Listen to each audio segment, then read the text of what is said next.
بەناوی خوای بەخشندەی میهرەبان بینەران و بیسەرانی خۆشەویستی کەناڵی ئاسمانی پەیام لە هەر کوێیەگەن جوانترین سڵاوی خوای گەورەتان لێبێ. من ڕاستکاکە مەحموود بە یارمەتی هاوکارانم ئەڵقەیەکی نوێی بەرنامەی باسوخواستان پێشکەشەکەم و لە باسوخواستی ئەمڕۆماندا باس لە کار و چالاکیەکانی پرۆژەی دۆستانی محەممەد دەکەین صلی الله عليه وسلم. بێگومان میلەتی کورد یەکێکە لەو میلەتانەی کە لە دێر زەمانەوە هەوڵی داوە لە ڕێی سۆزی دەروون و ناخی خۆی و لە ڕێی دڕ و دەرونی و کردەوەکانیەوە خۆشەویستی ڕاستەقینەی خۆی بۆ پێغەمبەرەکەی صلی الله عليه وسلم دەرببڕێت و لەو مەیدانەدا ئەسپی خۆی تاو بدات. بۆیە حەزرەتی مەحوی لە قەسیدە بەناوبانگەکەی بەحری نووریدا دەفەرمێ ئەی پێغەمبەری خوا صلی الله عليه وسلم، ئەگەر عەرەب خاوەنی قەسیدەی بوردیە بن لە وەسف و سەنا و خۆشەویستی تۆدا، ئەوە منیش لە کوردستانەوە قەسیدەی بەحری نور کە پڕاوپڕە لە خۆشەویستی و سۆز و ستایش و وەسف بۆ جەنابەت و بۆ یارە شوێن کەوتۆ بەڕێزەکانت دەنێرمە خزمەت و ئەم قەسیدەیە دەکەمە نازنامەی موسڵمانێتی و خۆشەویستی میلەتەکەم بۆ تۆی ئازیز و خۆشەویستی دڵان. شاعیران و عاریفان و خواناسانی کورد هەمیشە بەشێکی زۆری دیوان و نووسینەکانیان پڕ بووە تەژی بووە لە خۆشەویستی نوری چاو و فەخری کائینات حەزرەتی محەممەد المستەفا صلی الله عليه وسلم. ئەم میراتە پڕ لە ئەشق و خۆشەویستیی زانایان و عاریفانی کورد یەک لە دوای یەک پشتا و پشت دەست بە دەست گەشتووە و هاتووە و نردویانە تا بە ئەمڕۆمان گەشتووە. ئێستا پرۆژەی دۆستانی محەممەد صلی الله عليه وسلم کە یەکێکە لە پرۆژە بەردەوام و بەرچاو و دیار و بەناوبانگەکانی کوردستان کە بریتیە لە بەخشینی دۆستانێکی ڕاستەقینە و دڵپڕ لە ئیمان و خۆشەویستی و ئەوین بۆ پێغەمبەری نازدار و نوری چاومان صلی الله عليه وسلم.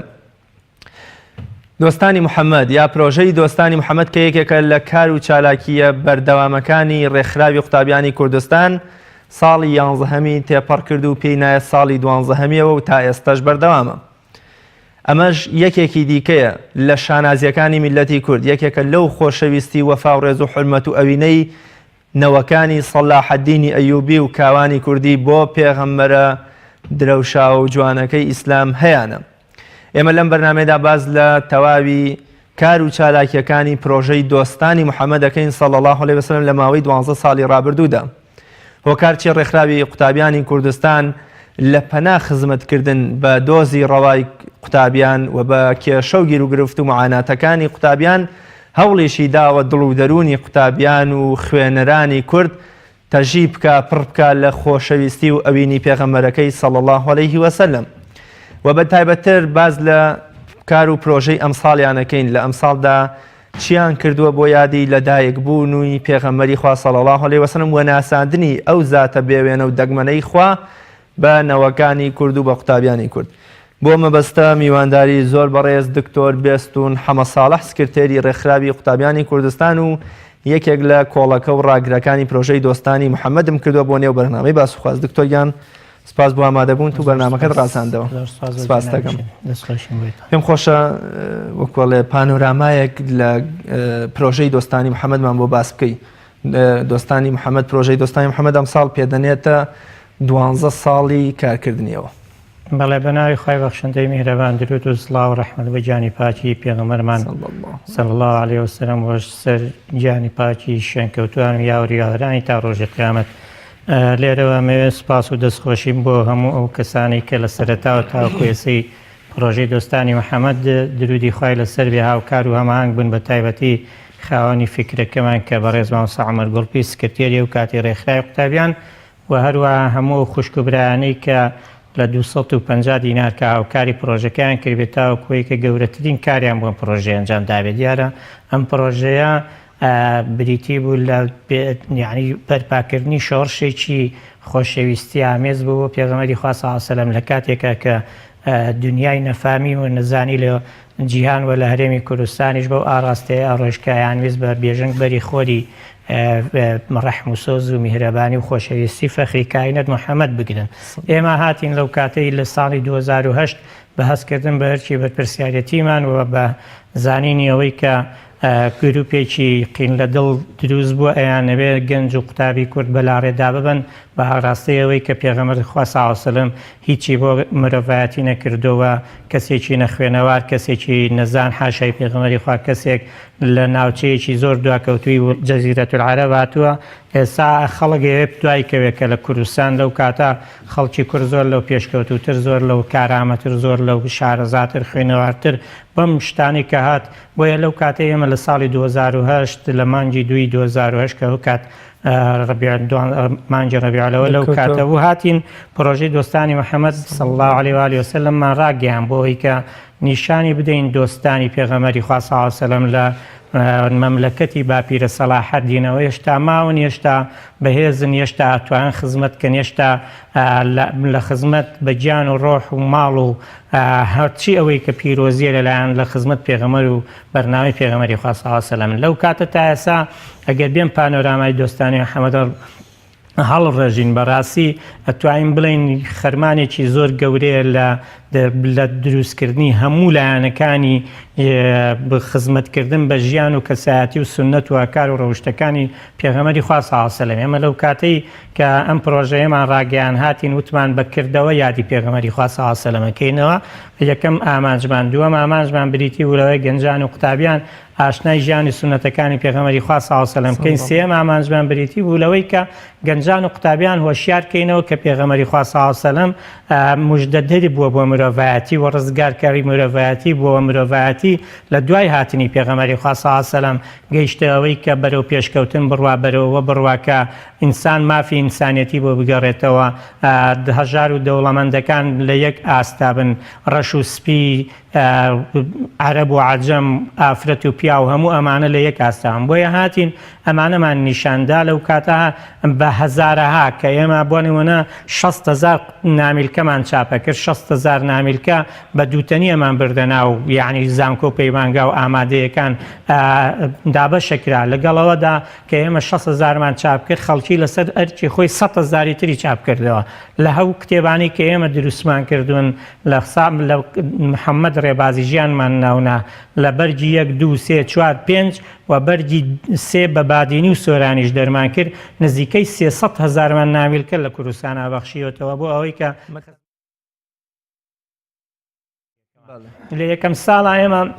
600,000 نامیلکەمان بەخشیەوە لە محەممەد ڕێبازی ژیان و هەروەها 120,000 CD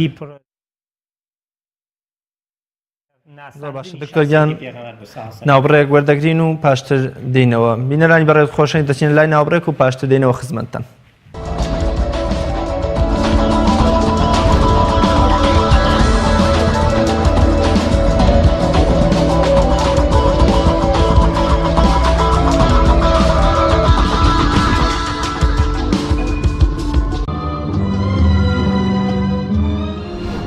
بینەرانی بەڕێزی کەناڵی ئاسمانی پەیام خۆم بە خۆشحاڵەزانم لە وەرزێکی نوێ و لە بەرنامەیەکی نوێدا لە کەناڵی ئاسمانی پەیام بە خزمەتتان شادەبینەوە. لە پێشهاتنی ئیسلامدا میرات چۆن دابەشەکرا ئەو بابەتانەی کە ئەمڕۆ هاتوونەتە ئاراوە لەسەر مەعاشی مردوو و زەوی کشت و کاڵی و بابەتگەلێکی تر لە میراتدا ئایا ئەمانە ئیسلام چۆن چارەسەری کردوون؟ ئەوەی کە بێدەسەڵاتە ئەوەی ئافرەتە ئەوەی کە ناتوانێت بگاتە حەقی خۆی خوای پەروەردگار حەقی بۆ دیاری کردووە لەم ڕێگاوە بتوانین هەم علمەکە بە خەڵک بگەینین هەم خەڵکی حەقی خۆی بەدەست بێنێتەوە. کێ لە ماڵی ئەو مردووە کە بەجێ ئەهێڵێ کێ میراتگرە کێ بەشی هەیە کێ بێبەشە و بەشی هەریەک لەوانەی کە میراتگرە ئیمامی عومەر بە ئەمر فەرمووی بڕۆن میرات فێر ببن چۆن قورئانی فێری خەڵک کردو ئەمری کردن میراتی فێری خەڵک بۆ ئەم مەسئلەی میراتە عیلاقەی بە هەموو کەسێک خۆی پیا و ئافرەت مناڵێکە لە ناو بێشتەیە هێشتا یەک ڕۆژە هاتۆتە دنیا و باوکی وەفاتی کرد بە هەموو کاکێ پێویستی بە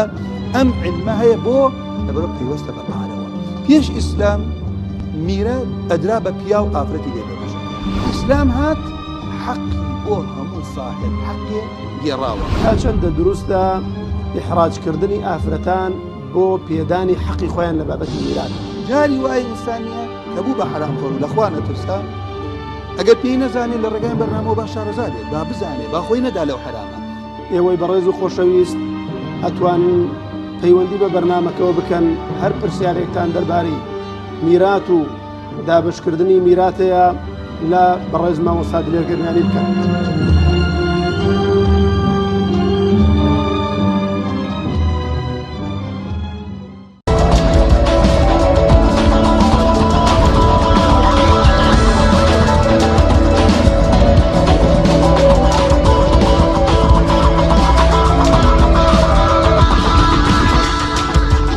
بینەرانی بەڕێز دووبارە سڵاوتان لێبێ. دکتۆریان بگەڕێنەوە بۆ ساڵی یەکەمی پرۆژەی دۆستانی محەممەد، ئایا ئەو نامیلکەی کە لە ساڵیا وەکۆڵە لە یەکەم ساڵی پرۆژەی دۆستانی محەممەددا بە چاپتان گەیان نووسەری کێبوو باسی چیەک ناوەڕۆکی ئەو نامیلکەیە؟ بەڵێ هەموو نامیلکەکان بە تایبەتەوەی ساڵی یەکەم و ساڵانی تریش نووسەرەکانی دیار نەبوو. ئێمە لە کۆمەڵێک کتێب و سەرچاوی گرنگی سیرەی پێغەمبەری خوا صلی الله علیه و سلم و دیکۆمنتەکانی ژیانی پێغەمبەری خوا صلی الله علیه و سلم هەڵمان بژاردبوو. لە ساڵی یەکەم کۆمەڵێک سیفەتی پێغەمبەری خوا صلی الله علیه و سلم دابوومان بەگوێی گەنج و قوتابی لە هەرێمی کوردستان کە بۆ نمونە پێغەمبەری خوا صلی الله علیه و سلم لەبارەی ڕازگۆیی، لەبارەی هاوکاری نەخۆش، لەبارەی سەردان خێر و سەدەقە و ئەمانە چی کردبوو. لە ئەخیرەوە کۆمەڵێک دیکۆمنتمان دابوو لەسەر ئەوانەی کە بۆ نمونە پێغەمبەری خوا صلی الله علیه و سلم بەکاری هێناون و ئێستا ماونەتەوە کە ڕسمەکانیان هەیە. بۆیە ئەم کتێبە ئێمە ئامانجمانەوە بە کورتی بە پوختی بڵێم بە تابی و خوێندکاری کوردستان بە گەنج لە هەرێمی کوردستان پێغەمبەری خوا صلی الله علیه و سلم ئەمەیە. مادەم شەخسیەتێکەوەنە گەورە بێ هیچ کەس ناتوانێت دژایەتی ئەم شەخسیەتە بکاوە. هەرچی دژایەتی ئەم شەخسیەتە بکرێ ئەم شەخسیەتە لە پێگەی کەم ناکات، چونکە ئەم شەخسیەتە گەورەیەکەی مەزەندە ناکرێ. کەس ناتوانێت بێ گەورەی پێغەمبەری خوا صلی الله علیه و سلم مەزەندە بکە بۆ ئەوەی کە بێت دژایەتی بکە. بۆیە هاتین ڕاستەوخۆ ساڵی یەکەمی دۆستانی محەممەد ئێمە هاتیم بەرپەرچی ئەو هێرشە ناڕەوایەمان داوە لە گۆڤار و ڕۆژنامەکان و نووسینەکانی خەڵک کە قین لە دڵانە هاتوون بۆ پێغەمبەری خوا صلی الله علیه و سلم کردبووە. سەرڕایەوەی ئێمە چەندین کۆڕ و سیمینار و بڵاوکردنەوەی سیدی و هەروەها نەخشاندنی هەموو هەرێمی کوردستان بە گوند و شار و چیا و دۆڵ و دەشت و شەقام و هەمووی بە پۆستەری پێغەمبەری خوا صلی الله علیه و سلم. پۆستەرەکە دەربڕی یعنی هەستی شاعیرانی کورد بوو لە ناو پۆستەرە دامان نابوو. بۆ نمونە ئێمە هاتین شعرێکی مەموزینمان لە دووهۆک و منتیقەی زاخ و بادینان هەڵواسی، شعرێکی ولی دەلوودا عەرەبیمان لە کەرکووک و منتیقەی دووز خوورماتوانە هەڵواسی زایدن کوردیەکان، هاتین شعری هەوراميمان لە منتیقەی هەورامان، شعرە سۆرانیەکان لە منتیقە سۆرانیەکانمان دانابوو ئەوەی کام لەم پۆستەرانە بیناسیێنین کە پێغەمبەری خوا صلی الله علیه و سلم لە دێر زەمانەوە کورد مشتاقی دیداری پێغەمبەری خوا صلی الله علیه و سلم بووە، بەڵام پێی نەگەیشتووە. لە کۆنەوە کورد خۆی بە برای پێغەمبەری خوا زانیوە کە پێغەمبەری خوا صلی الله علیه و سلم خۆی ئەفەرمێ براکان من ئێمە ئینشەڵا بەو ڕۆحیەتە هەوڵمان داوە کە لە قیامەت ئێمە کە برای پێغەمبەری خوا صلی الله علیه و سلم بین بە دیداری پێغەمبەری صلی الله علیه و سلم بگەین و بە دەستی مبارەکی ئاوی کەوسەر نوێشکەین. لەو کاتەوە تاوەکو ئێستا کاک ڕیاز ئەگەر ئێمە بین ئێستا لە هەرێمی کوردستان هەر کارێکە کرێ، هەر کارێک جگە خوێندنەوەی مەولودەکانی کۆنی تەکیە و خانەقا و مزگەوت و ماڵەکان جگە ئەمە لە هەرێمی کوردستان هەرچی ئەکرێ بۆ ئەوەی کە لە یادی پێغەمبەری خوا صلی الله علیه و سلم هەمووی داهێنەرەکەی ئێمە بووین. بۆ نمونە کتێب چاپکردنمان هێنا ئاراوە کە بە 100,000 ئێمە کتێبمان چاپ کرد، خەڵکی بە 1250 ئەمانە چاپێ کرد. کۆڕ و سیمیناری گرنگمان هێنا ئاراوەکە پوختەی ژیانی پێغەمبەری خوا صلی الله علیه و سلم لێکۆڵینەوەی لەسەرکرا. ڕۆژنامەی دۆستانمان دەرکرد کە لەو ڕۆژنامە یعنی دەربڕی هەست و سۆز و نەستەکانی کۆمەڵگەی کوردی و بۆ پێغەمبەری خوا صلی الله علیه و سلم. گوتم پۆستەرمان هێنا ئاراوە، گۆڤاری دۆستانی محەممەدمان دەرکرد کە لەو گۆڤارە توێژینەوەی زانستی لە هەندێک بواری ژیانی پێغەمبەری خوا صلی الله علیه و سلم بڵاوکردنەوەی بە ئەتوانم بڵێم زیاد لە 700,000 سیدیمان بڵاو کردەوە لە چەند ساڵی یەکەمی پرۆژەی دۆستان کە ئەم سیدیانە کۆڕ و سیمینارەکان بوو. ئەو کۆڕ و سیمینارانی کە کرابوون هەمووی بە سیدی بڵاو کراوە. سنووری دۆستانی محەممەد تەنها کوردستان نەبوو صلی الله علیه و سلم، گەیشتە ئەوروپا، گەیشتە ئێران، گەیشتە هەموو ئەو وڵاتێک کوردێک دوان سیان دەی لێبوو بێ بەمەرجە یەکێک لەوانە یعنی ئاشنای ژیانی پێغەمبەری خوا صلی الله علیه و سلم بووێ پێی گەیشتووە. لەگەڵەوەدا گەیشتە ناو تۆڕە کۆمەڵایەتیەکان، سایت و ماڵ ماڵپەڕەکان یوتیوب و هەموو ئەوانە گەیشتە ناو ئەوێ بۆیە ئێمە هاتین بەرسینەمان بۆ پێ یعنی بەرسینەیەکمان دروست کرد کە ئەمە بە 10,000 لێ بڵاو بوویەوە دەربڕی هەستی بوو بە پێغەمبەری خوا صلی الله علیه و سلم هاتین فیستیڤاڵی ئەدەبی سۆزی دۆستانمان دروست کرد کە هاتی شاعیرانی کۆنونەی کوردستانمان دەهێنا لە ناو قاعەیەکە بە کتێبێکی ڕازاوە شعرەکانیمان چاپ کرد و چەند بارەمان کردەوە لە دروستمان کردن و هاتین خەڵکمان فێر کرد تەنیا کتێب نخوێنێتەوە بیخوێنێتەوە و دوایی لە بیری بچێتەوە هاتین وتمان کتێبێک لەبەرکە بۆ ژیانی پێغەمبەری خوا صلی الله علیه و سلم تاقیکردنەوەیەکی تێدا بکە گەشتێکی عەمرە بەدەستبێنە کە ئەمەش ئێمە داهێنەرەکەی بووین سوپاس بۆ خوا تاوەکو ئێستا زیاد لە 70 گەشتی عەمرە لە ڕێی دۆستانی محەممەدەوە پرۆژەی دۆستانی محەممەد بەردەوام بۆ صلی الله علیه و آله و سلم لەگەڵەوە شتی ترمان زۆر دروست کرد یعنی داهێنا یەکێک لەوانە خەڵاتکردنەوە مناڵانەی کە لە مای 1 ساڵدا لە دایک بووبوون و ناویان لێ نرابوو محەممەد لە هیچێک لە ساڵەکانە ئەمەمان هێنا ئاراوە کە بۆ نمونە هەر منداڵێک بە کۆمەڵێک دیاری قەشەنگ دیاری خانەی خۆی خانەوادەکەیمان کردن ئەمانە و چەندین شتی تریش هەموویمان ئەنجامدا بۆ ئەوەی کە بیسەلمێنین بۆ هەموو دنیا کورد لە پێشی پێشەوەی خزمەتکردنە بە پێغەمبەری خوا صلی الله علیه و سلم کورد لە پێشی پێشەوەی خۆشویستنی پێغەمبەری خوا صلی الله علیه و سلم لەگەڵ ئەوەشدا وتمان ئەمە بەچێ یعنی هەموو ئەمانەمان بە توانای مرۆیی خۆمان کادیرەکانی خۆمان بە ئەندامەکانی خۆمان ئەنجامدا لەگەڵەوەی کە خەڵکانێکی زۆر بە پڕتاو هاتن بۆ هاوکاری پێغەمبەری خوا بۆ پرۆژەی دۆستانی محەممەد و خزمەت بە ڕێبازەکەی پێغەمبەری خوا صلی الله علیه و سلم هەموو ئەمانە بە هاوکاری خێرخوازان ئەنجامماندا یعنی لە 250 دینارەوە کە دوایە کرێ باسیکەین شێوازەکەی بۆ کۆی کە ساڵی وایە بۆ ئێمە 30 میلیۆنمان لە پرۆژەی دۆستانی محەممەدیش سەرف کردبێ هەمووی بە هاوکاری ڕۆیشتووە بۆیە ئەتوان بڵێن پانۆرامای دۆستانی محەممەد صلی الله علیه و سلم پڕە لە سەروەریە کە ئێمە تا قیامەت شانازی پێوەکەین و بە ئەرکێکی بەهێز و گرنگ و کاریگەری کاری ڕێکخراوەیمان ێزانین چونکە ئێمە پێمان وایە قوتابی و خوێندکار بە تایبەت ئەوانەی کە لە پۆلەکانی لە دەی ئامادەیی تاوەکو زانکۆ و پەیمانگاکان ئەمانن فئەی مستەهدەف ئەمانن جیلی یعنی چینی ئەوەی کە هەدەف کراون بۆ ئەوەی کە پێغەمبەری خوا صلی الله علیه و سلم لە دڵیان بێتە دەر ئێمە هاتین عەکسی ئەمانەمان کرد پێغەمبەری خوامان صلی الله علیه و سلم خستەوە ناو دڵەکان پێغەمبەری خوامان صلی الله علیه و سلم خستە ناو هۆڵی خوێندنەکان ناو کافتریای زانکۆکان ناو باخچەی قوتابخانەکان ناو پاسەکان ناو گەڕەکەکان ناو شارەکان ناو تۆڕە کۆمەڵایەتی و ماڵپەڕەکان هەستان بە کاریگەری ئەم دووبارە پێغەمبەری خوا صلی الله علیه و سلم خستنەوە نێو کایەکان و بوارەکانی ژیان کرد ئایا خۆتان هەستان پێکرد یان تەنها ئەوە بوو تۆ پروشەرێک یام کتێبێ یا سیدێ بدێتە دەست کابرایەک و ئیدی پشتی تێڵکەی ئێمە چۆن هاتین بەڕاستی ئەمەمان هەست پێکرد بەدەمەوە هاتنی خەڵک کەستمان پێکرد کاتێک خەڵک تۆ کارێکەکەی لە ناو کۆمەڵگا خەڵک بە ئەو پەڕی حەماستەوە دێت یعنی خەڵکەیە چەندین شاری بڕیوە بۆ ئەوەی بێ لە سلێمانی یان لە شارێکی تری ئێمە چەند بەرسینەیەک وەربگرێ یان چەند پۆستەرێک وەربگرێ ئێستا وانەوەنە خەڵکەیە چەند کیلۆمەترە بڕێ بۆ ئەوەی بێ کتێبێک وەربگرێ ئەم سەڵتاقیکردنەوەی تێدا ئەنجام بدە چەندین کەسەیە خۆی یوتیوبی دروست کردووە و ماڵپەڕی دروست کردو و شتەکانی ئێمەی تێدا بڵاو کراوەتەوە چەندین ئازیزەیە لە ئەوروپا شتەکانی ئێمەی وەرگرتو و دووبارە چاپی کردوێتەوە چەندین خەڵکە بووە لە ڕۆژهەڵاتی کوردستان لە باکووری کوردستان لە ڕۆژاوای کوردستان لەو شوێنانە ئەوەی کە ئێمە زەرور ببێ بڵاو کراوەتەوە چەندین رادیۆ تەلەڤیزیۆن کەناڵی ئاسمانی و لۆکاڵی چاناڵی ئەنتەرنێتیەکان ئەمانە یعنی هاتوون زانیاریان لە دۆستانی محەممەد وەرگرتووە و لەگەڵ ئەوەشدا ڕێکخراوی ناوخۆیی و دەرەوەی هەرێمی کوردستانیش هاتوون لەگەڵمان دیداریان ئەنجام داوە ئێمە چوینە تەلای ئەوان هاتوونە تەلای ئێمە و فکرەمان ئاڵوگۆڕ کردو بۆیە ئەمانە هەمووی ئەمان ئێمەیان موسیرتر کردووە لەسەرەوەی سوودین لەسەر ترین لەسەرەوەی کە ئەم پرۆژەیە خزمەتێکی گەورەیە و کاریگەری هەیە بێ بەردەوام بین بەڵامی تر ساڵ بۆ ساڵ جۆری چالاکیەکان گۆڕانکاریان بەسەردا دێت دکتۆر بێگومان ئێمە لە کوردستانە ئەگەر موسڵمانان لە 95 بن لە نێو 95 بێگومان نیوەشی لەوەچە پابند هەمێ بە ئاینی پیرۆزی ئیسلامە وە لە نێو کوردستاندا ئاینەکانی تر هەن هەڵگرانی شوێن کەوتوی ئاینی دیکەمان هەند. ئێوە تا چەند هەوڵتانداوەکو چۆن بۆ ناوچەی هەورامان و کەرکووک و دۆک بە زمانی سۆرانی و عەرەبی و کرمانجی و ئەوانە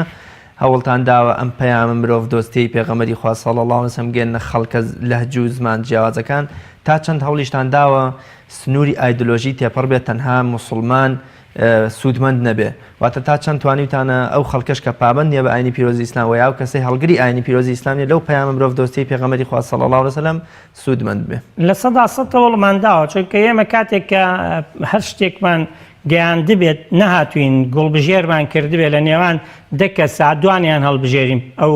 لۆگۆ و نامیلکە و شتی یعنی تایبەت بە ژیانی پێغەمبەری خوا صلی الله علیه و سلم پێ ببەخشین. یعنی بۆ نمونە ئەگەر 50 کەس بە یەکەوە بووبن لەم 50 کەسە بۆ نمونە بە تایبەت لەو شوێنانی کە ئاینی جیاوازی زیاتر لێیە بۆ نمونە کاکەیەکان لە هەڵەبجەی شەهید یەزیدیەکان لە دۆک زیاتر لە مەسیحیەکان ئەمانە زیاتر لە دۆک ئەمانەش بەرهەمەکانی دۆستانی محەممەدیان پێگەیشتووە خۆیانی تر دوایی ئازاد بوون لەوەی کە چۆن مامەڵەی لەگەڵەکەن بەڵام ئێمە نەهاتوین بین گوڵبژێرکەینەوەی کە بڵین مادەم تۆ ئەوەی تۆ مسلمانیت دەبات نەیدەین بێت تۆ بیاین بە کەسێکی تر نەخێر ئێمە وەک باسم کرد چۆن زمانەکانمان هەڵبژاردووە بۆ ئەوەی زیاتر لی تێبگەن زیاتر بەهی خۆیانی بزانن و بەرهەمەکانیشمان هاوتر یعنی گشتگیر بووە بۆ هەموو ئەو کەسانەی کە ناوی مرۆڤ بێ لەسەر ئەم ناوچە جوگرافیا ژیا بێت بەرهەمەکانی ئێمە پێگەیشتە بەبێ جیاوازی. دکتۆر لە ماوەی ئەو 12 ساڵەی کارکردن تاوەکو پرۆژەی دۆستانی محەممەد صلی الله علیه و سلم چەند کتێب بۆ ئەم 12 ساڵە چاپ کراوەتە چەند عنوانی جیاواز کە تایبەت بە ژیان و کەسایەتی پێغەمبەری خواوە. بەڵێ ئێمە لە ماوەی 11 ڕابردوو 12 ساڵمانە لە 11 ساڵی ڕابردوو ئێمە عنوانی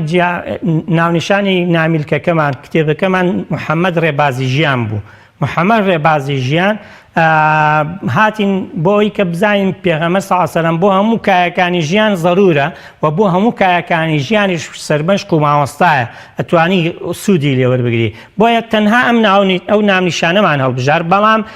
ساڵی یەکەم بۆ نمونە تایبەت بوو بە ژیان و ئاکارەکانی پێغەمبەری خوا صلی الله علیه و سلم ساڵی دووەم چەند بوارێک کە پێغەمبەری خوا صلی الله علیه و سلم تیا ژیاوە ساڵی سێیەم بە هەمان شێوە ساڵی چوارەم بۆ نمونە بریتی بوو لە ڕەچەڵێکی پێغەمبەری خوا صلی الله علیه و سلم لە شێوەی ئەوەی کە جەواز سەفەرێکا بێت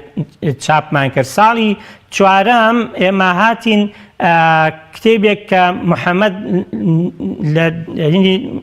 لە نووری دڵان ئەم کتێبەمان هێنایی برای بەڕێزم کاگیە من بۆ ئەو وەری جێرابوو و ساڵی پێنجەم هاتین لەسەر ئیعجاز قسەمان کرد کە کتێبێکی لە پۆڕبایەخی دکتۆر کاوەفەرە سعدون بۆ ئەمەشمان کردە ساڵی پێنجەم لە ساڵی شەشەم گۆڤاری دۆستان کردمانە گۆڤارێکی یعنی توێژینەوەیەکی زانستی دەرکرا و پاش ئەمانە ئیتر وردە وردە بەهۆی هاتنی قەیرانی دارایی و ئەو جۆرە شتانی کە لە ڕووی مادیەوە پرۆژەی دۆستانی محەممەد جۆری چالاکیەکانمان گۆڕی کردمانە سیمینار کردمانە کۆڕ و کۆبوونەوە کردمانە بابەتی هونەری بابەتی هەمەڕەنگ خزمەت بە توێژەکانی کۆمەلگا گەیاندنی پەیامی پێغەمبەری خوا صلی الله علیه و سلم بۆ پاک و خاوێنی کە خزمەتمان بە ژینگەی لە هەرێمی کوردستان کرد گەیاندنی هەستی گیان بەخشی پێغەمبەری خوا صلی الله علیه و سلم کە بۆ نمونە بە هاوارەوە چوون کە هەڵمەتی خوێن بەخشینمان ئەنجامدا هەموو ئەمانە هاتین ئەنجامماندا بۆ ئەوەی کە بیسەلمێنین دۆستانی محەممەد تەنیا لایەنێک نییە لەوەی کە ئێمە ئیشی لەسەرکێ بەڵکو هەموو لایەنەکانی ژیانی مرۆڤ لە ناو پرۆژەی دۆستانی محەممەد صلی الله علیه و سلم جێ بێتەوە.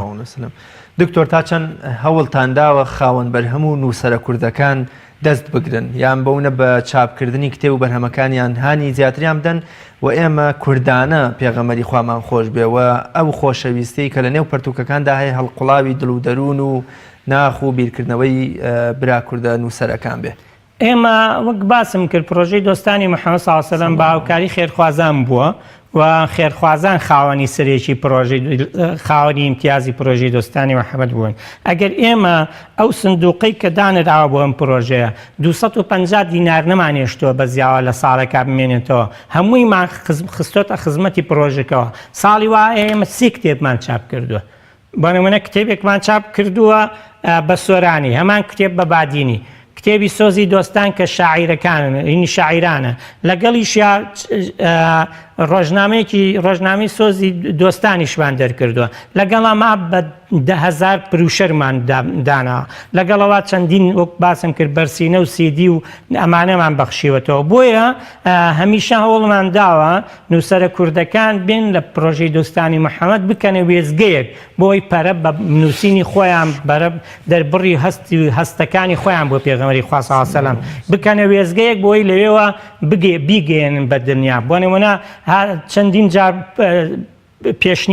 پێشنیاری کەسانی دڵسۆزمان وەرگرتەوە بۆ نمونە زۆربەی ئەو شتانەی کە کردومانە ساڵێک لە ساڵەکان بەڕێز کە عەبدوڕەحیم ئەو کاتە هات پێشنیارێکی بۆ کردین پێشنیارەکەی بریتی بوو لەوەی ئێمە کۆمەڵێک فلێکسی گەورە لە شوێنی گشتیە هەڵواپسین ئەم فلێکسانە بۆ ئەوەی خەڵک بزانێ پێغەمبەری خوا صلی الله علیه و سلم لەم بوارانەیش کاری کردووە نەک تەنیا لە مزگەوت تابی بوێتەوە بۆ نمونە هاتین گرنگی سەردانی نەخۆش بۆ نمونە لە سەردانی نەخۆش لە لای خەستەخانەکان و لەو شوێنانە هەڵمانواسی بۆ نمونە ڕەوشت بەرزی لە هەندێک شوێنە هەڵمانواسی بۆ نمونە بەهای چاکەکردن هەڵمانواسی بەهای ڕازگۆیی لە هەندێک شوێنی قەرەباڵقی بازاڕ وەمانە داماننا بۆ نمونە گرنگی زانست و زانیاری لای پێغەمبەری خوا صلی الله علیه و سلم لای زانکۆ و پەیمانگا و ئامادەیەکان هەڵمانواسی گرنگی یعنی ڕۆڵی دایک و باوک لە پەروەردا هەموو ئەمانە بۆ نمونە هاتین داماننان بۆ ئەوەی کە بزانین ئێمە خەڵک بە ژیانی پێغەمبەری خوا صلی الله علیه و سلم ئاشنا بێ و پێغەمبەری خوا صلی الله علیه و سلمیش تەنها بە پێغەمبەری مزگەوت و میحراب نەناسێنرێ پێغەمبەری خوا صلی الله علیه و سلم وەک قائید وەک سەرکردەی وڵات وەک مامۆستا وەک پەروەردەکار وەک هەموو ئەو بوارانەی کە لە ژیانە هەیە پێغەمبەری خوا صلی الله علیه و سلم لەو بوارەدا ناساندووانە. زۆر باشە. دکتۆر باست لە ڕۆڵ و کاریگەری خێرخوازان کرد کە بێگومان ڕاگر و ئاراستەکەر و درێژە پێدەر و بەردەوامی دەری ڕێیەکەم و ڕاستەوخۆی پرۆژەکەیەوە خێرخوازانن لە ئێستادا خەڵک چۆن بتوانێت یارمەتی پرۆژەی دۆستانی محەممەد بدە ئایا تەنها لایەنی مادی هۆکارە بۆەوەی کە من ببمە وەکۆڵێ دەستگر و یارمەتی دەر و درێژە پێدەری پرۆژەی دۆستانی محەممەد یا کامانن کە بوارەکانی تر کە خێرخواز خەڵکی تر بتوانێت یارمەتی دەر و درێژە پێدەری ئەو دۆستانی محەممەدە بێ لە پێناو خۆشەویستی خۆی بۆ پێغەمبەری خوا. بەڵێ ئێمە چەندین چالاکی ئەم ساڵمە ئەنجاممانداوە هەموو چالاکیانە پێویستی بە مادە هەیە بەڕاستی بۆ نمونە کاتێک ئێمە ڕامان گەیاندووە امتحانێک بکەین لە کتێبی لە دیداری پێغەمبەر محەممەد صلی الله علیه و سلم کە نووسینی دکتۆر عایدڵقەڕەنیە و وەرجێڕانی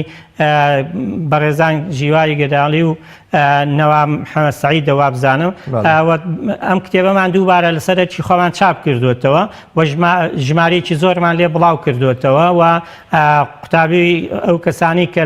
تا تەمەنی 26 ساڵان ئەتوانن کتێبە وەربگرن و بیرخوێننەوە تاقیکردنەوە ئەنجام بدەن لەما خەواتی گرانبەها دەست بکەن بۆیە ئەم چالاکیانەی تریش بۆ نمونە وتنەوەی وانەیەک لەم چەند ڕۆژە بە 1500 قوتابی کەوانەکە 3 سەعاتە هەر سەعاتێک لایەنێک لە ژیانی پێغەمبەری خوا صلی الله علیه و سلم و هەروە ئەنجامدانی چالاکی هونەری و هەروە بڵاوکردنەوەی پروشەر و چالاکی خوێنبەخشی ئەمانە کە ئەم ساڵ ئێمە دامان ناون هەمووی بەمادە یعنی بەمادەکرێ ئێمە توانامرۆیەکە لە خزمەتی خەڵک و جەماوەر و ئەو خەڵکانین کە یانەیە پەیامی پیرۆزی پێغەمبەری خوا بگاتە هەموو چین و توێژەکان وەیە مادە گرنگە بەنیسبەتی ئێمەوە لە کاتێکا کە قەیرانی دارایی هەیە لە کاتێکا کە بۆ نمونە حسار خراوەتە سەر هەموو ئەوانەی کە ئەیانەوە خێر و چاکە و ئەمان سەدەقە ئەنجام بدەن بۆیە لێرەوە من ئەمەوێ بە هەموو خێرخوازان دەوڵەمەندان ئەوانەی کە پێغەمبەری خوا صلی الله علیه و سلم خۆشەوێ ئەوانەی کە ئامادەن ئەوانەی کە چاویان لەوەیە بەدەستی مبارەکی پێغەمبەری خوا صلی الله علیه و سلم ئاوی کەوسەر بخۆنەوە با بێن هاوکاری پرۆژەی دۆستان بن بۆ ئەوەی کە کارەکانمان زیاتر بگا بە ژمارەیەکی زیاتر بگا بۆ نمونە ئێمە دامان ناوە لە تاقیکردنەوە 5 عەمرە خەڵات بێ ئەگەر خێرۆمەندان کۆمپانیەکانی حەج عەمرە هاوکارمان بنەتوانین 50 عەمرە هاوکار بێ لە جیاتیەوەی خەڵات بێ لە جیاتیەوەی کە 5 بێ ئەگەر بۆ نمونە ئێمە دامان ناوێ 1000 کتێب بڵاوکەینەوە خێرۆمەندان هاوکارمان بنەتوانین 10,000 بڵاوکەینەوە ئەگەر دامان نابێ 20,000 پروشەر بڵاوکەینەوە خێرۆمەندان هاوکارمان بن 200,000 بڵاوکەینەوە بۆیە ئەمانە هەمووی پێویستە هاوکارمان بن خێرۆمەندانی کوردستان چونکە ئەم پرۆژەیە لە سەرەتاوە تاوەکو ئێستا بە هاوکاری خێرخوازان خۆزان کراوە ئێمە بیرم لە ساڵانی پێش و بیرمە بۆنەوەنا منداڵ هەبووە دەغیلەی دروست کردووە لێ نووسیوە دۆستانی محەممەد ئەم ساڵ پارەی تیاداناوە تا ساڵێکی تر هێنا بێتی هەرچەند بوو بێت کێشە نەبووە بەڵام ئەمە دەربڕی یعنی گرنگجی ئەم پرۆژەیە و دەرخەری هەستێکی پاچی ئەو مناڵەیە کە بۆ پێغەمبەری خوا صلی الله علیه و سلم ئامادەیە دەغیلەکەی ببەخشێ ئێمە خەڵکێگە بووە هاتووە و توێتی من هیچم پێ ناکرێ هاوکاری مادیتان بکەم بەڵام فەرموو چۆن بڕۆم لە بازارەکانە هاوکارتان بوو خەڵەکە بووە هاتووە سیارەکەی ڕاگرتووە من ناتوانم هاوکاریم نەکردم بەڵام بە سیارەکەم فەرمونون شت بۆ کوێ بم با بۆتان بم بڵاویکەمەوە چێ بگەێنمە شوێنێ با بڵاویکەمەوە مەتعام هەبووە بوانەوەنە کاتێک کە تیمەکانی ئێمە لە شوێنەکان گەڕاون خۆبەخشانە لەسەرچی خۆی یعنی دعوەتی و کەسانی کردو ئەمانە جۆری و خێر و سەدەقانن بم پرۆژەیە بەڵام لە ئەم ساڵە بە تایبەت لە ئەم ساڵە پارە باشترین هاوکاری بۆ دۆستانی محەممەد کە بتوانین لایانی مادی کەوتووە کە بەهۆی نەبوونی مادەوە پرۆژەکە سست بێیان بەونە لە پەکمان لەسەری نەکەوتەوە کە پرۆژەکە ئەنجام نەدەین بەڵام پەکمان لەسەرەوە کەوتووە ئەگەر ڕامان لە چەندە دیەکەی ئەگەر 10,000مان بڕیار دابێت شتێک بڵاوکەینەوە بە ناچاری هاتوین کردومانە بە 1000یان بە 2000 کە ئەمانە یعنی کەمیت کە چەندێتێکی کەمی کردووە بەڵام ئەوەی کە ئێمە پەیمانە دەین بەخوای گەورە یعنی ڕێکخراوی قوتابیانی کوردستان لە خزمەت پەیامی پیرۆزی پێغەمبەری خوا صلی الله علیه و سلم بەردەوامە بێ لە پرۆژەی دۆستانی محەممەد و ساڵ بە ساڵیش کاری ناوازەتر و شتی گرنگتر ئەنجامەدا کە خزمەتی زیاتر بێ بە پەیامی پێغەمبەری خوا صلی الله علیه و سلم صلی الله علیه و سلم بەس لە پرۆژەی دۆستانی محەممەد بکەین بۆ ساڵی 2010 و 2019 بە شێوەیەکی تەسەلەوەی کە لە بەدەستی مندایە 5 خاڵە کارەکانی ئەم ساڵتان پێم خۆشە جەنابەت وەکۆڵێ باسێکی لێ بکەی بزانین ئەم ساڵ چی بکەن و ئایا دەرفەت ماوە بۆ کەسێکەوە لەو کتێبەدا تاقیکردنەوە ئەنجام بدا و شێوازی تاقیکردنەوە و شێوازی پرسیارەکان و دوای 5 ئەو عمرەی کە جەناب داماژی پێکەی خەڵاتەکانی دیکەچین بەڵێ ئێمە لە ئەم ساڵا کە یەکەم چالاکی ڕامان گەیاندووە ئەنجامدانی تاقیکردنەوەی لە کتێبی دیداری محەممەد صلی الله علیه و سلم ئەم کتێبە سپاس بۆ خوای گەورە ئێستا چاپ کراوەتەوە سپاس بۆ نووسینگەی تەفسیر و ئەو خێرخوازانەی هاوکارمان بوون لە نێوان ئێمە و نووسینگەی تەفسیر کە ئەو کارە ئاسانکاریان بۆ کردین تقریبا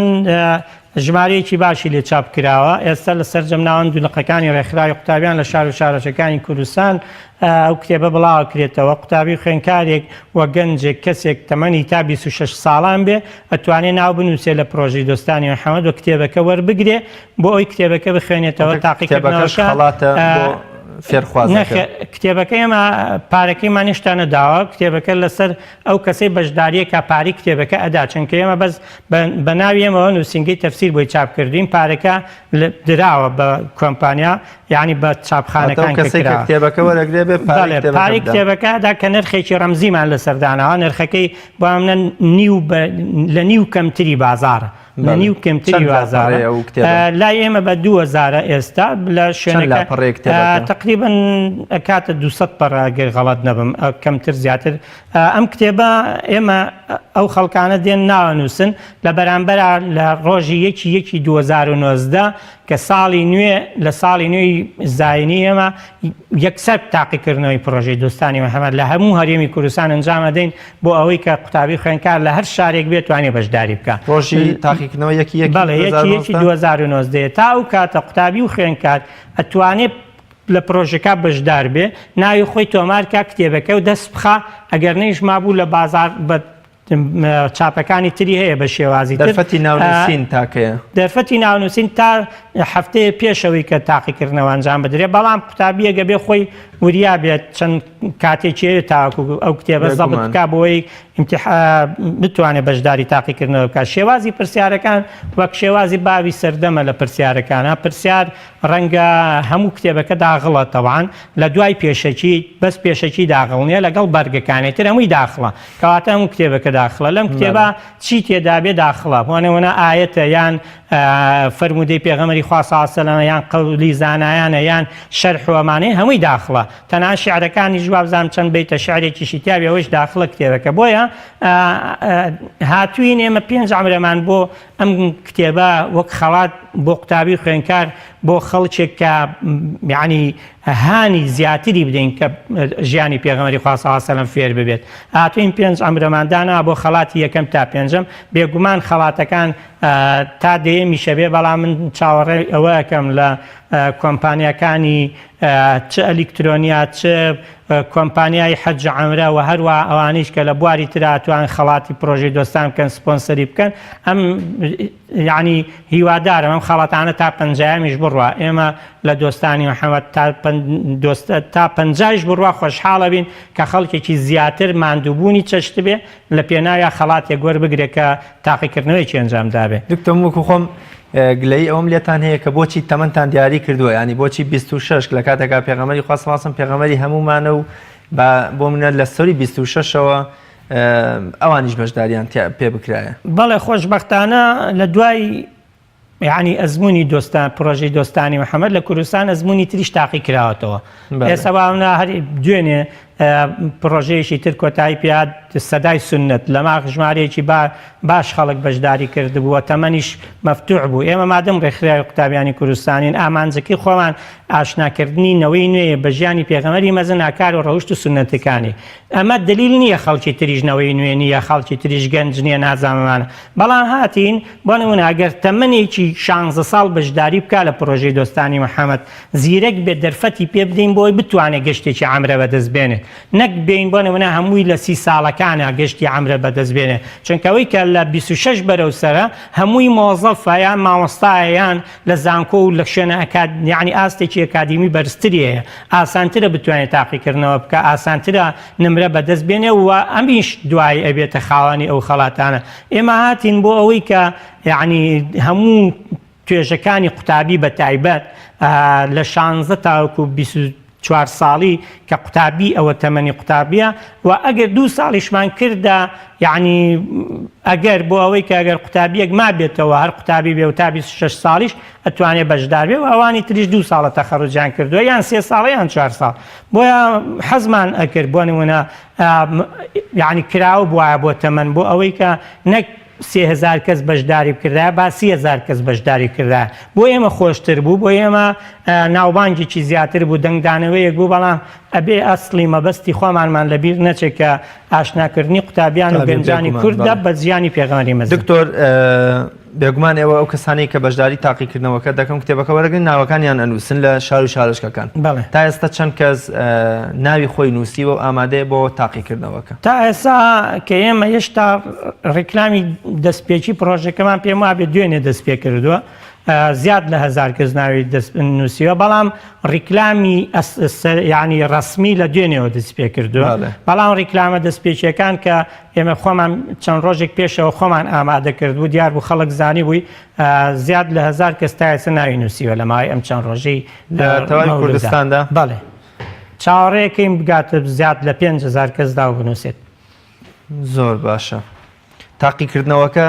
بەپێی شوێنی نیشتەجێبوونی ئەو فێرخوازانەیان بۆ منە دەبێ هەمویان بۆ من لە شوێنێکدا لە شارێکدا کۆ ببنەوە؟ نەخێر، ئێمە هەر شوێنێک بۆ ئەوە بشێ بگونجێ کە قاعەیەکی ئیمتیحانی تێدا دروستکەین هۆڵێکی تاقیکردنەوە ئەنجامی دێنی تر لە شارێکایە لە چەند گەڕەکێکایە لە کۆمەڵگەیەکایە لە ناحەیەکایە تەنانەت لە گوندێکە شابێ ئاساییە بەلامانەوە، بەڵام ئەسڵەوەیە لە ئێمە سنووری ناوەندەکانی ڕێکخراوی قوتابیانی کوردستان کە سەرجەم شار و شارۆچکەکان قەزاکان و مەڵبەندی پارێزگاکان ئەگرێتەوە، ئەسڵەوەیە لە ناو بارەگاکانی ڕێکخراوی قوتابیان لە شار و شارۆچکەکان ئەنجام بدرێ و ناوەندەکان لیژنەی فەرعی تاقیکردنەوەکانی ئەو شارە هەبن. بۆ نمونە ئەگەر ئێمە بین نمونەیەک وەربگرین لە پارێزگای هەڵەبجە بە ناحەی سیروان و خورماڵ و ناو شاری هەڵەبجە و هەوراماناتەوە ئەسڵ وایە هەمووی لە هەڵەبجە بێ، بەڵام ڕێگر نییە گەل لە سیروانی شەبێ و لە خورماڵی شەبێ و لە بیارە شەبێ، یعنی ڕێگر نییە. بەڵامە لە چەمچەماڵ ئەسڵ وایە هەمووی لە چەمچەماڵ بێت، تەکیە و شۆرش و ئاغجەلەر و بازیان و باینجان و بەردە قارەمان و هەموو ئەمانە، بەڵام ئاساییە کە لە بازیانی شەبێ لە شۆڕشیش لە تەکیەش لە ئاغجەلەر و سەرقەڵا شەبێ. هەموو پرسیارەکان لە هەولێر دهۆک هەڵەبجە کەرکووک ئەمانە هەر یەک پرسیارن یان جیاوازی هەیە لە بەپی سنووری ناوەندەکەن؟ هەموو پرسیارەکان و هەموو جۆری وەرەقەکان و هەموو کاتی تاقیکردنەوەکە یەکشتە، لە یەک کاتە لە یەک شوێنە بەڵێ یەک لیژنە دوایی هەمووی کۆکرێتەوە یەک لیژنەی ناوەندەی لیژنەی خوتابەتی نەخێر هەمووی کۆکرێتەوە بۆ لیژنەیەکی مختص لە ماوەیەکی زۆر سەریع پرۆژەکە ڕاگەێنێت ساڵانی پێشوو ژاوامان کردو ساڵی پێشوو لە گوڵاوی سەرمۆر ئێمە لاپەڕی پرسیارەکان 14 لاپەڕەوە لەم 14 لاپەڕی ڕاستوهەڵە کە هاتبوویەوە خۆشبەختانە لە ماوەی 2 ڕۆژە من نتیجەمان ڕاگەیان لە ماوەی 2 ڕۆژە تەسیحات دەستی پێ کرد خەڵکانێکی باش هاتن بە دەممانەوە هاوکارمان بوون لەسەرجە بەڵام دوایی لەسەر جەم ناوەندەکانی ڕێکخراوی قوتابیانەوە ئارەزوومەندانە کادیر بانەکەینە ناو شاری سلێمانی یان هەولێرە و کاتێک کە بڕیارماندا تەسیحاتی دەست پێەکەین لە کاتێکا کە باشتر لە زووتری کاتە دەرفەت بدەین بۆ ئەوەی کە ئەنجامەکان ڕابگەێنێ. بەڵێ پاش ئەم کتێبە پرۆژەی ترتان چییە بۆ 12هەمین ساڵیادی پرۆژەی دۆستانی محەممەد؟ بەڵێ ئێمە یەکێکی تر لە کارەکانمانە مساڵ وتنەوەی ژیانی پێغەمبەری خۆیان ساڵسەلەم بە سیمینارێکی 3 سەعاتی بە 1500 قوتابی لە هەرێمی کوردستان کە ئەمە سوپاس بخوا مەنهەجەکەی دیاری کراوە مامۆستاکانی ئامادەکراون لە چەند ڕۆژی داهاتوو لەم کۆتایی هەفتەیان سەرەتای هەفتەی داهاتوو دەست پێکا لە یەک لەوانەیە لە هەفتەیەکە ئێمە زیاد لە 300 سیمینار بەڕێوە بین لە هەموو کوردستانە کە ئەمە ژیانی پێغەمبەرمان دابەش کردو بۆ 3 تەوەر تەوەرەی پێش پێغەمبەرایەتی تەوەرەی بوونی پێغەمبەر صلی الله علیه و سلم لە مەککە و تەوەرەی دوای مەککە لە مەدینە هەموو ئەمانەمان هێناوە سەرگوزەشتەیەکی خێرای ژیانی پێغەمبەری خوا مامۆستای بەڕێز ئەمە وەکەوەی کە لە بەردەستی بێ ئەتوانێت ژیانی پێغەمبەر بڵێتەوە بۆ قوتابی و فێرخوازانی کە بەشداری ئەو پرۆژەیەکەن و لەوێ شادی بەشداری هەیە بۆ قوتابی کە قوتابی فڵانی کوڕی فڵان بەشداری خولێکی یەک ڕۆژە 3 ساعتی کردو تایبەت بە ژیانی پێغەمبەری خوا صلی الله علیه و سلم ئەمەژی شەڵا لە چەند ڕۆژی داهاتووە کەوێتە کارت یەکێکی تر لە کارەکانمان بریتێ لە چالاکی هونەری لە شار و شارەشکەکان ئەمە ناوەندەکان بۆ لەقەکانی ڕێکخراوی قوتابیانی کوردستان سەرپەشکن بە جۆرێک لە جۆرەکان کە بگونجێ لەگەڵ ناوچەی خۆیانە ئەتوانن ئەم چالاکی هونەریە لە هۆڵەکانی ڕێکخراوی قوتابیان یان لە هۆڵە گشتیەکان سرود و شعر و بەرهەمی هونەری پێشکەش بکرێت لەگەڵەوە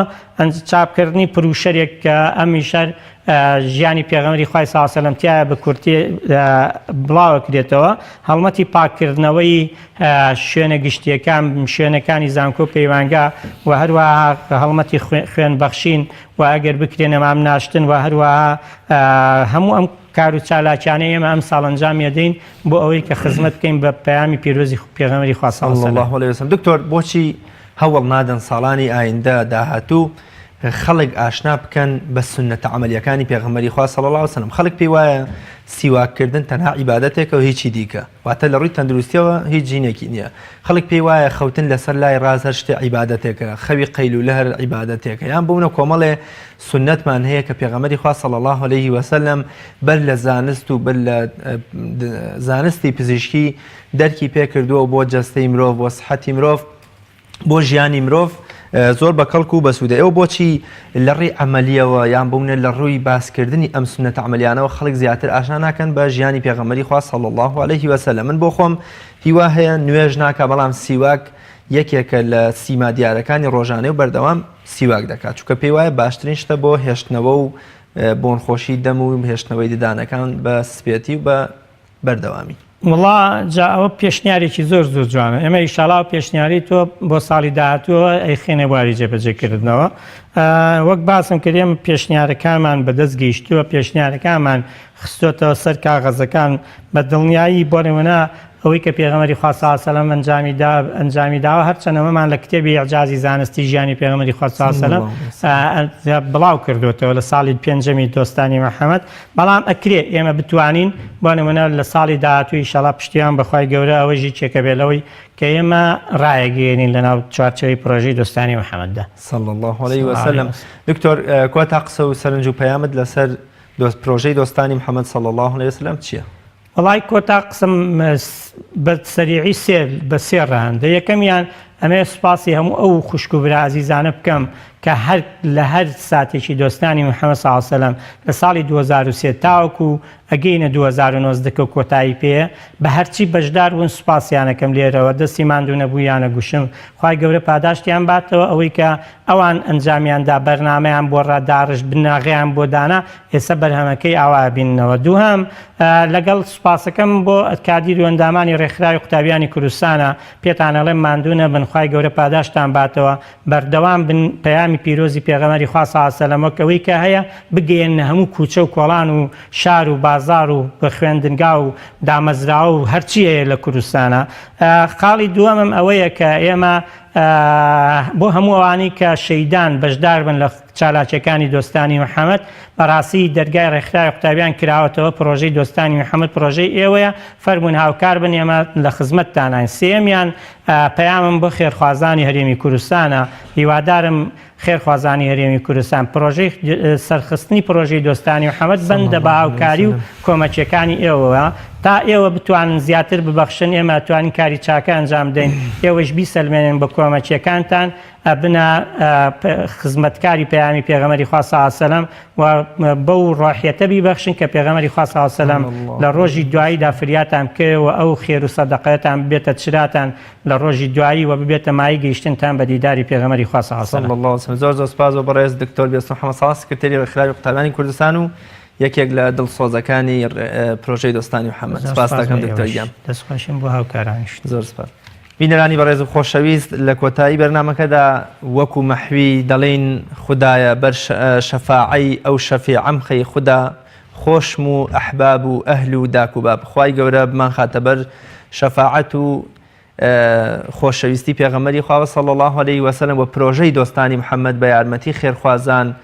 بەردەوام بێ بۆ زیاتر ئاشناکردنی میلەتی کورد و نەوەکانی سەلاح الدین ئەیوبی بە